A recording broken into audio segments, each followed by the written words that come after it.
What's up, my friends and fam? It has got to be, beyond a shadow of a doubt, Tuesday, June 23rd of 2020.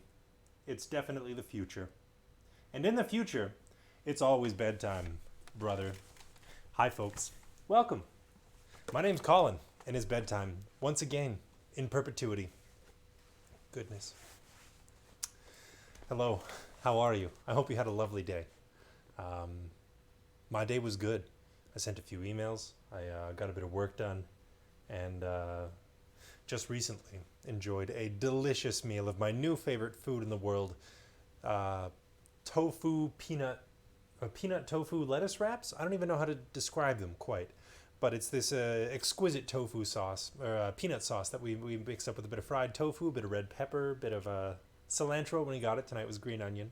You chuck that in with some rice and a bit of peanuts and a bit of sriracha into a piece of butter lettuce, and then you eat it. And firecracker wraps, says Sam. Is that what they're called?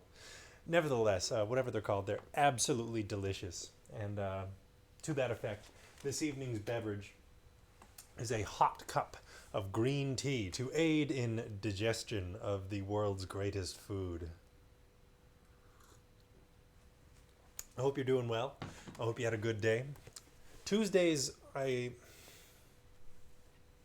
you have any thoughts or feelings about Tuesdays on the whole? They're usually kind of an unremarkable slog, is how I would describe most of the Tuesdays in my life. You know, it doesn't have the sort of fresh novelty of a Monday, and you're not at the halfway mark like a Wednesday, or and it's certainly not a Thursday where it's basically Friday. Although, of course, we're all living in a post-Gregorian world these days, where the day of the week means less and less. But that's not such a bad thing. It's good to get back in touch with our own internal rhythms. Tonight we are going to be continuing on with our journey of C.S. Lewis's The Voyage of the Dawn Treader. Yesterday we met, at long last, the invisible, mysterious denizens of the Island of the Voices, which ended up being a bunch of dwarves that had their lower halves fused together into one enormous leg, or monopod, if you will. They were instructed in how to paddle about in the bay using their feet as a canoe, and convinced that it's much better that they live like this forever than in their previous dwarfish forms. There's still a great question of what exactly is going on with the Island of the Voices.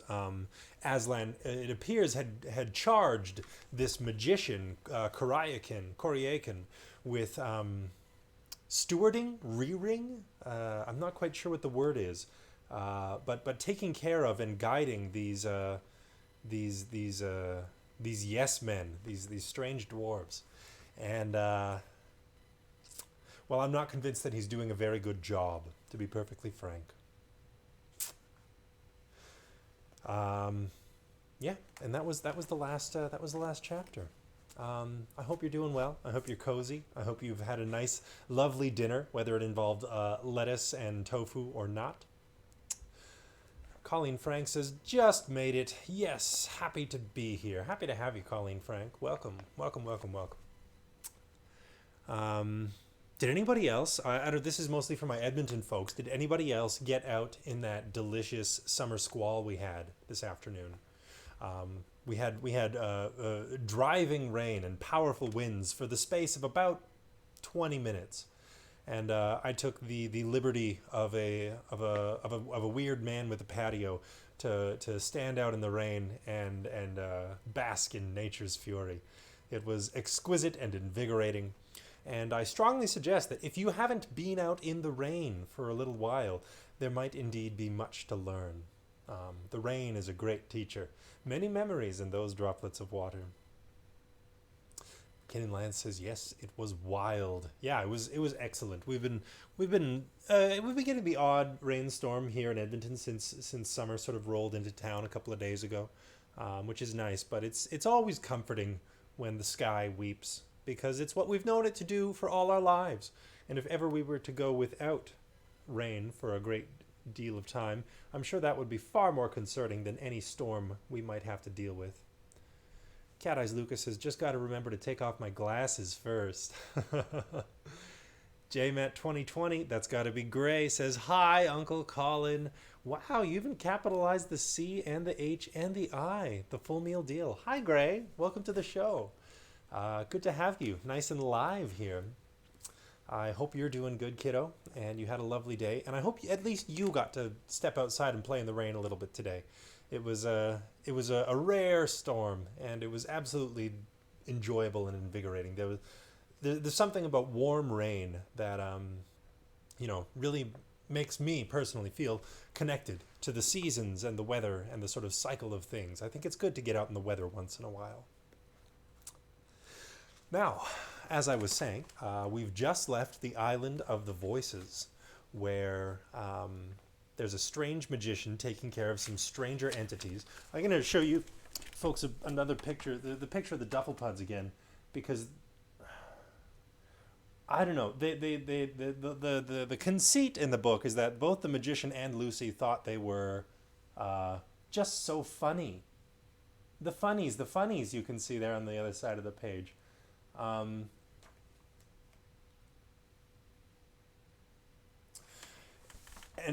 Despite their lack of cognitive prowess, it still seems a cruel fate. But I can't use my feet as a boat, so maybe I'm not giving the monopods, the Dufflepuds, enough credit. They had just left the island of the voices to the cheering of the Dufflepuds, and now we arrive at our story for tonight. So whatever you're doing, wherever you are, I hope you have the opportunity to kick back, relax, and let the dulcet tones of C.S. Lewis wash over you as we enjoy Chapter 12, The Dark Island. After this adventure, they sailed on south and a little east for 12 days with a gentle wind, the skies being mostly clear and the air warm, and saw no bird or fish, except that once there were whales spouting a long way to starboard. Lucy and Reepicheep played a good deal of chess at this time. Then, on the 13th day, Edmund from the fighting top sighted what looked like a great dark mountain rising out of the sea on their port bow. They altered course and made for this land, mostly by oar, for the wind would not serve them to sail northeast. When evening fell, they were still a long way from it, and rowed all night. Next morning the weather was fair, but a flat calm. The dark mass lay ahead, much nearer and larger, but still very dim, so that some thought it was still a long way off, and others thought they were running into a mist. About 9 that morning, very suddenly, it was so close that they could see that it was not land at all, nor even, in an ordinary sense, a mist. It was a darkness. That's darkness with a capital D. Love you, Infinity. Oh my God, Grayson, I love you too. Thank you for tuning in and being such a great human. You're a wonderful child. And I love having you in my life. Oh, gosh. It's so funny how these little encounters sometimes just turn into gush fests. Oh, Gray, you warm my heart, little dude. I hope you're enjoying the story.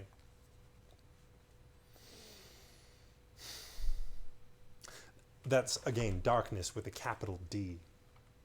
It is rather hard to describe, but you will see what it was like if you imagine yourself looking into the mouth of a railway tunnel. A tunnel either so long or so twisty that you cannot see the light at the far end.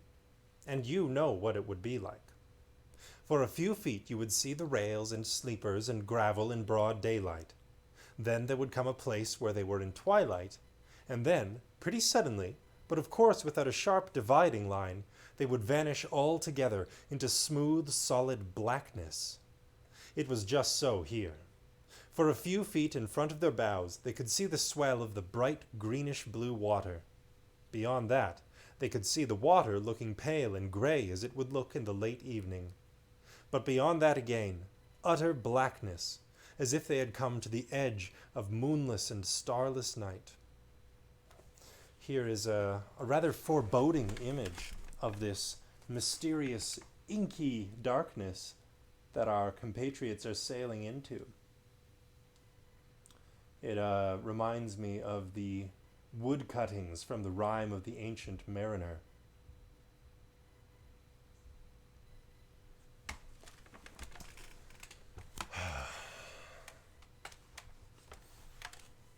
Ooh, I love that one. The Rime of the Ancient Mariner, Sam with bells on, or this particular image?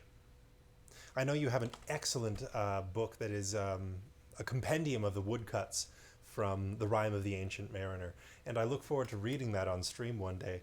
It is a proper picture book too, so we'll get to do every page an image when we do that. But it's a bit spooky, it's a bit haunting. So I think we'll at least wait until autumn, if not October proper.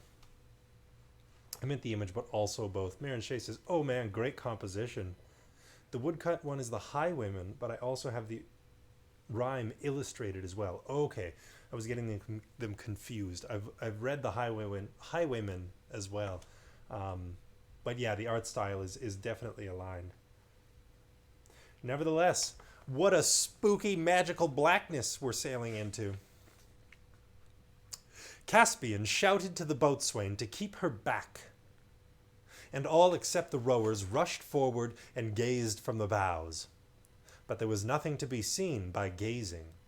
Behind them was the sea and the sun, before them the darkness. "Do we go into this?" asked Caspian at length. "Not by my advice," said Drinian. "The captain's right," said several sailors. "I almost think he is," said Edmund. Lucy and Eustace didn't speak, but they felt very glad inside at the turn things seemed to be taking. But all at once the clear voice of Reepicheep broke in upon the silence. "And why not?" he said. "Will someone explain to me why not?" No one was anxious to explain, so Reepicheep continued.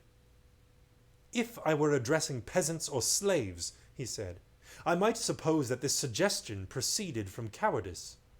But I hope it will never be told in Narnia that a company of noble and royal persons in the flower of their age turned tail because they were afraid of the dark." Ooh, sticking it to him, Reepicheep. Fear of the unknown? No, thank you. Not for that little musketeer. Ho ho. "But what manner of use would it be ploughing through that blackness?" asked Drinian. "Use?" replied Reepicheep. "Use, Captain. If by use you mean filling our bellies or our purses, I confess it will be no use at all. So far as I know, we did not set sail to look for things useful, but to seek honor and adventure. And here is as great an adventure as I ever heard of. And here, if we turn back, no little impeachment of all our honors." Several of the sailors said things under their breath that sounded like "honor be blowed." But Caspian said, "Oh, bother you, Reepicheep. I almost wish we'd left you at home. All right, if you put it that way, I suppose we shall have to go on. Unless Lucy would rather not." Oh, Caspian. What a deferral. What an absolute sleight of hand. Look, I'm game for it, but if the little girl doesn't want to go, then my hands are tied. Yeah, here we go. Lucy felt she would very much rather not, but what she said out loud was, "I'm game." Ooh, a bit of conflicted interest there, too. Mulric, budget meetings here now, yay. Welcome, Mulric. I hope your budget was in the black, and the meeting was, I was going to say, I hope the meeting was efficient. But meetings rarely are. They're not about efficiency. They're about communication. So I hope it was effective in terms of communicating with the invested parties. Welcome, Mulric. We're sailing into a magical darkness. Just for kicks, apparently. Reepicheep has just effectively goaded the entire crew into saying, "No, I'm not afraid." Including the young child Lucy. "Your Majesty will at least order lights," said Drinian. "By all means," said Caspian. "See to it, Captain." So the 3 lanterns at the stern and the prow and the masthead were all lit, and Drinian ordered 2 torches amidships. Pale and feeble they looked in the sunshine. Then all the men, except some who were left below at the oars, were ordered on deck and fully armed, and posted in their battle stations with swords drawn. Lucy and 2 archers were posted on the fighting top with bows bent and arrows on the string. Rheinelf was in the bows with his line ready to take soundings. Reepicheep, Edmund, Eustace, and Caspian, glittering in mail, were with him. Drinian took the tiller. Oof. This is rather exciting. You'll notice, folks, that for those of you that weren't here yesterday, we are not rolling with Prometheus tonight. It's just too gosh darn hot. So instead we have this exquisite bit of combustible artistry. This is our fire for tonight. Thanks once again to Sam with Bells On for keeping the temperature in our house below sweltering. No easy feat in this season.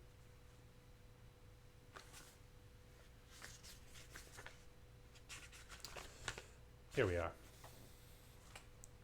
"And now, in Aslan's name, forward!" cried Caspian. "A slow, steady stroke. And let every man be silent and keep his ears open for orders." With a creak and a groan, the Dawn Treader started to creep forward as the men began to row. Lucy, up in the fighting top, had a wonderful view of the exact moment at which they entered the darkness. The bows had already disappeared before the sunlight had left the stern. She saw it go. At one minute the gilded stern, the blue sea, and the sky were all in broad daylight. Next minute the sea and sky had vanished.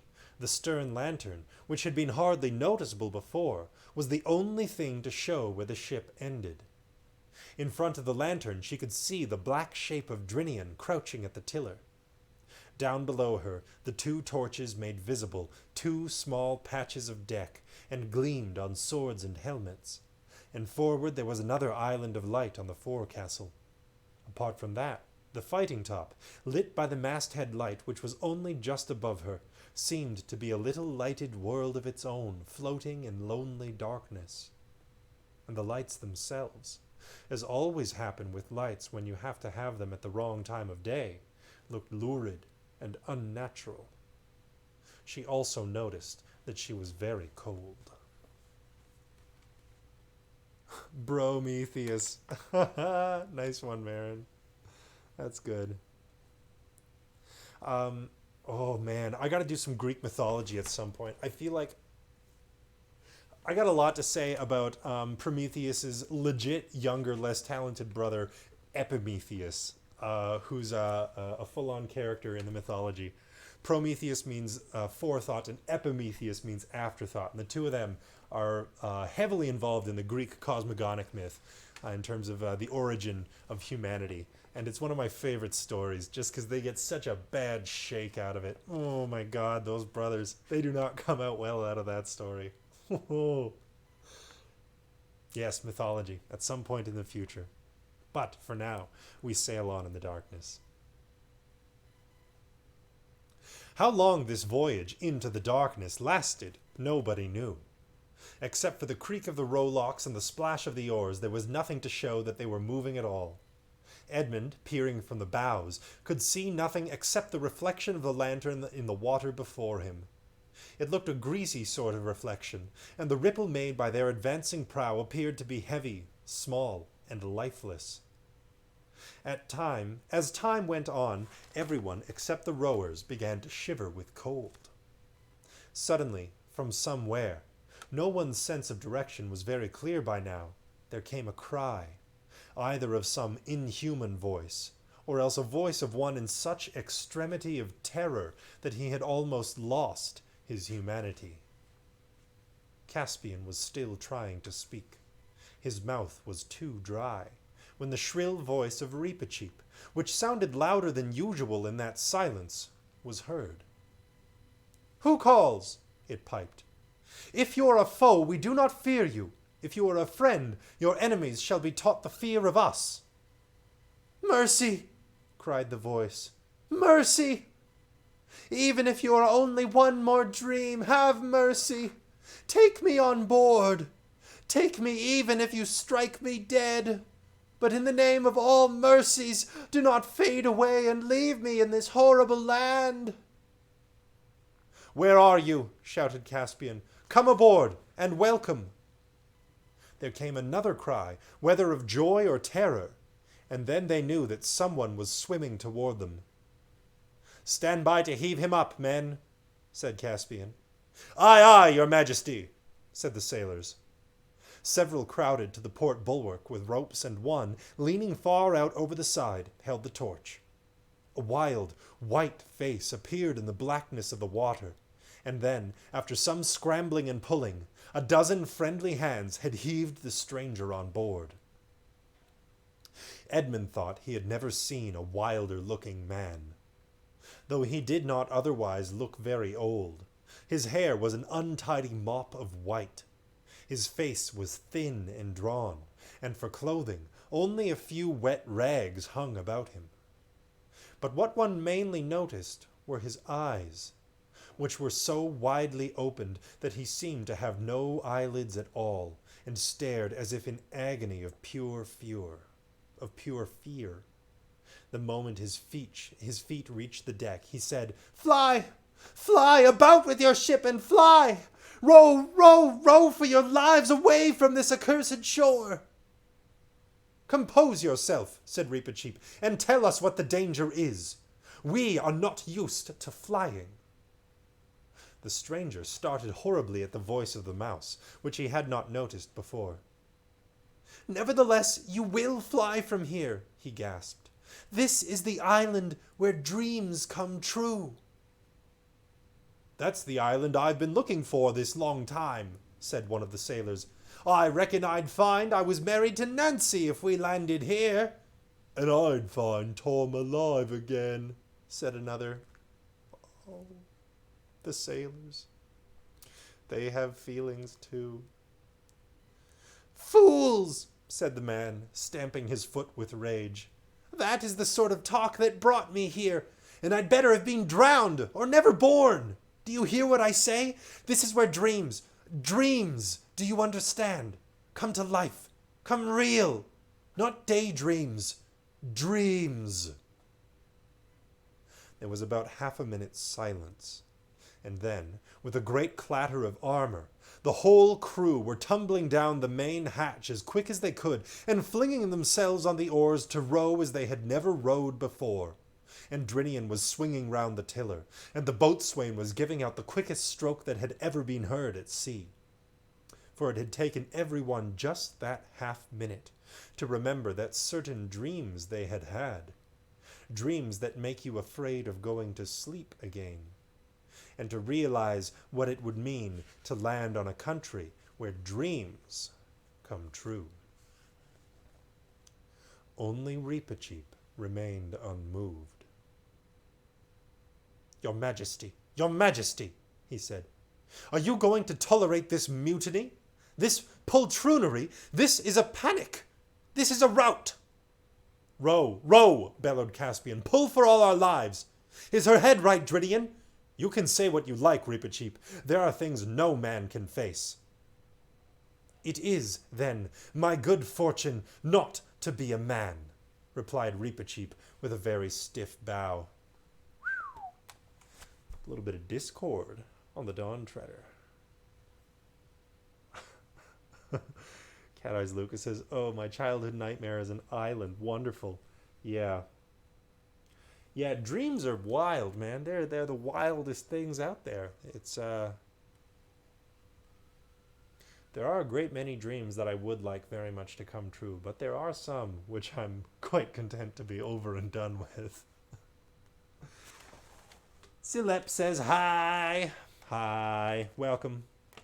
Welcome, welcome.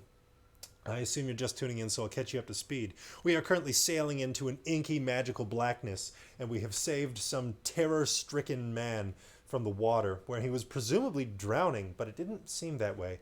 At any rate, he swears that this is where the island where dreams come from, and that's a bad thing.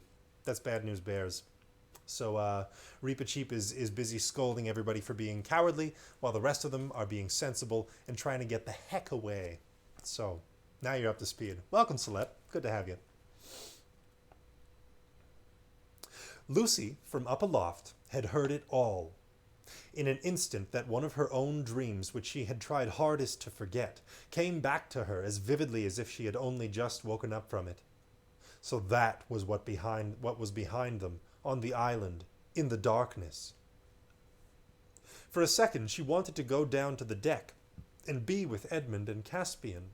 But what was the use?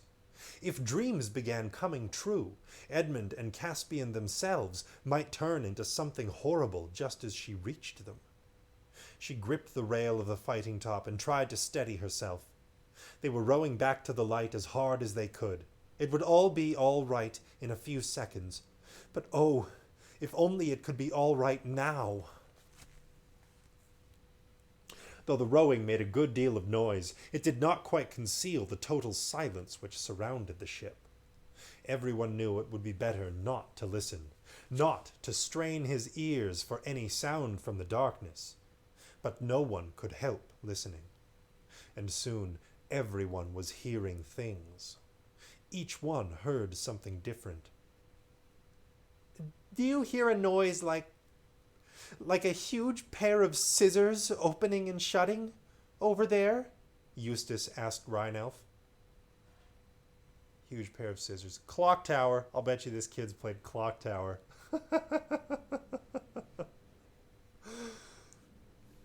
Hush, said Rhinelf. I can hear them crawling up the sides of the ship. It's just going to settle on the mast, said Caspian. Ugh, said a sailor. There are the gongs beginning. I knew they would. Caspian, trying not to look at anything, especially not to keep looking behind him, went aft to Drinian. Drinian, he said in a very low voice, how long did we take rowing in? I mean, rowing to where we picked up the stranger. 5 minutes, perhaps, whispered Drinian. Why? Because we've already been more than that, trying to get out. Drinian's hand shook on the tiller, and a line of cold sweat ran down his face. The same idea was occurring to everyone on board. We shall never get out, moaned the rowers. He's steering us wrong. We're going round and round in circles. We shall never get out. The stranger, who had been lying in a huddled heap on the deck, sat up and burst out in a horrible screaming laugh. Never get out, he yelled. That's it. Of course. We shall never get out of it. What a fool I was to have thought they would let me go as easily as that. No, we shall never get out. Lucy leant her head on the edge of the fighting top and whispered, Aslan, if ever you loved us at all, send us help now. Ooh, calling in the big guns. The darkness did not grow any less, but she began to feel a very, very little, better. After all, nothing has really happened to us yet, she thought. Look, cried Rhinelf's voice hoarsely from the bows. There was a tiny speck of light ahead, and while they watched, a broad beam of light fell from it upon the ship. It did not alter the surrounding darkness, but the whole ship was lit up as if by searchlight. Caspian blinked, stared round, and saw the faces of his companions, all with wild, fixed expressions. Everyone was staring in the same direction. Behind everyone lay his black, sharply edged shadow. Lucy looked along the beam and presently saw something in it. At first it looked like a cross. Then it looked like an aeroplane. This is the first time we've had a legit cross. Wow. Good on you, CS, for holding off for 5 books before you really hit the nail on the head. At first it looked like a cross. Then it looked like an aeroplane. Then it looked like a kite. And at last, with a whirring of wings, it was right overhead and was an albatross.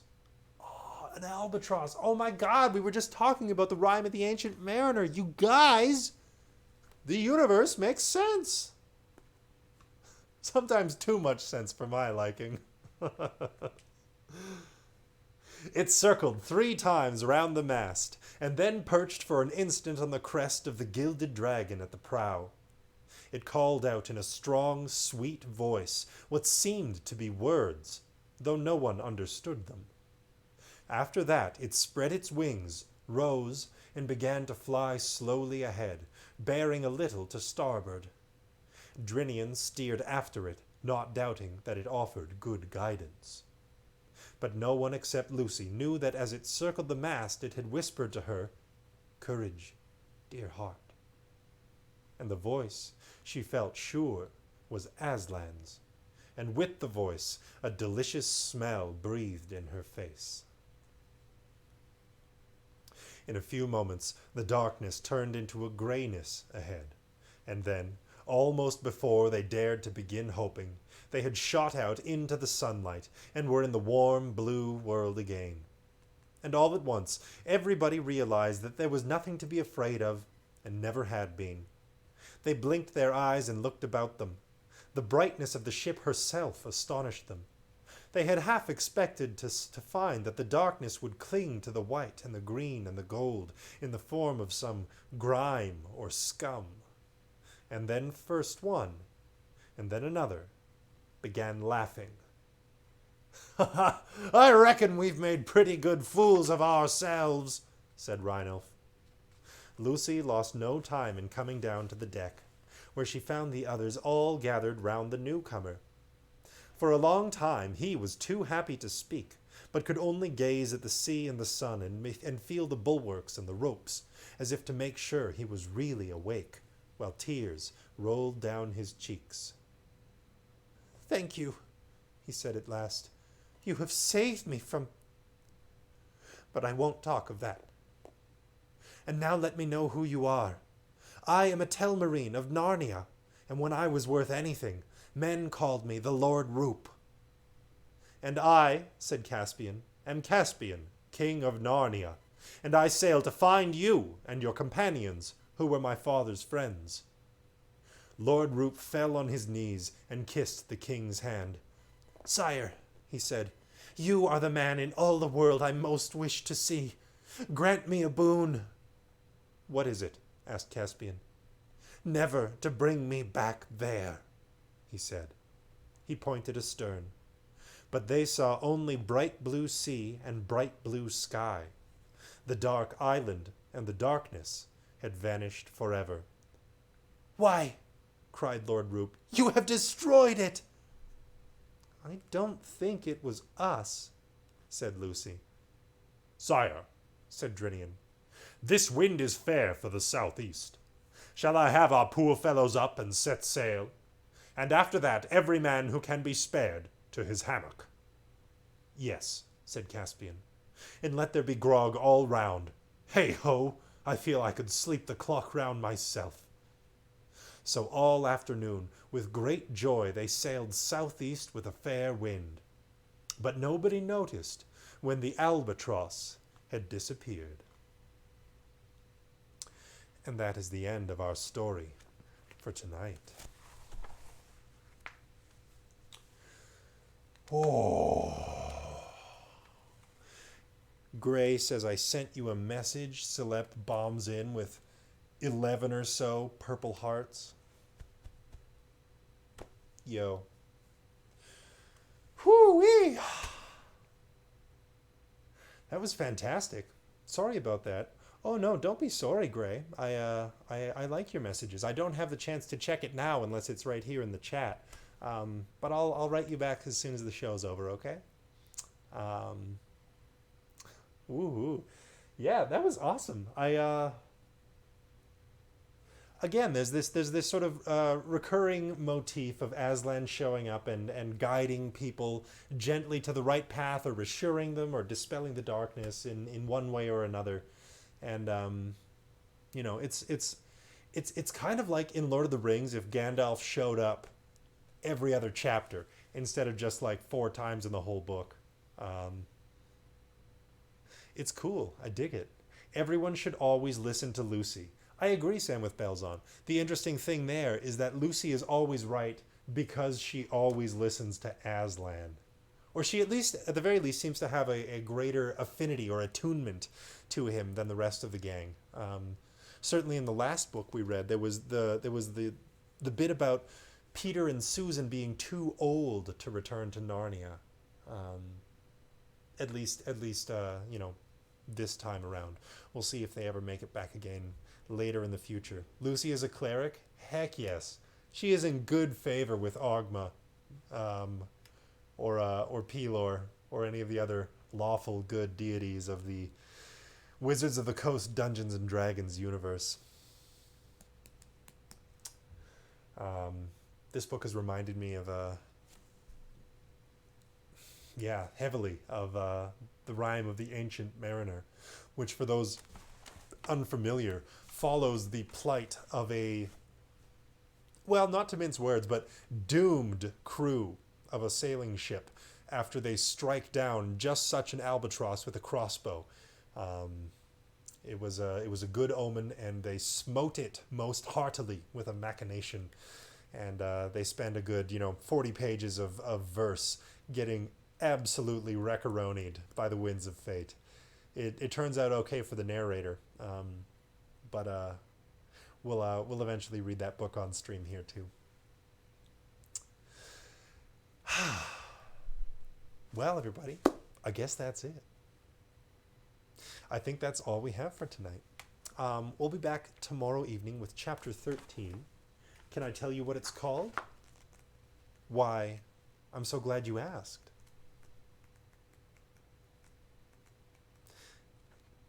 I certainly can. There's no spoilers contained in the title of this chapter, so I will be happy to inform you that tomorrow's narrative event will be entitled Chapter 13, The Three Sleepers. So you can look forward to that. In the meantime, thank you once again, everybody, for tuning in. I hope you enjoyed the story tonight. I hope you got some of that delicious, exquisite, fresh rainwater, at least as far as Edmonton went. For those of you abroad, and by abroad I mean not within a 20-kilometer radius of where I live, I hope that you have a likewise appreciable natural phenomenon roll your way sometime that gives you a chance to get really entangled with the weather of the world. Until such a time, I wish you all sweet dreams and a very good night. Good night, moon, and good night, stars. Good night, trucks, and good night, cars. Good night, shoes, and good night, hats. Good night, dogs, and good night, cats. Good night to friends and family. Good night to you, and good night to me. Thanks for tuning in, folks. Have a great night's sleep. Bye-bye.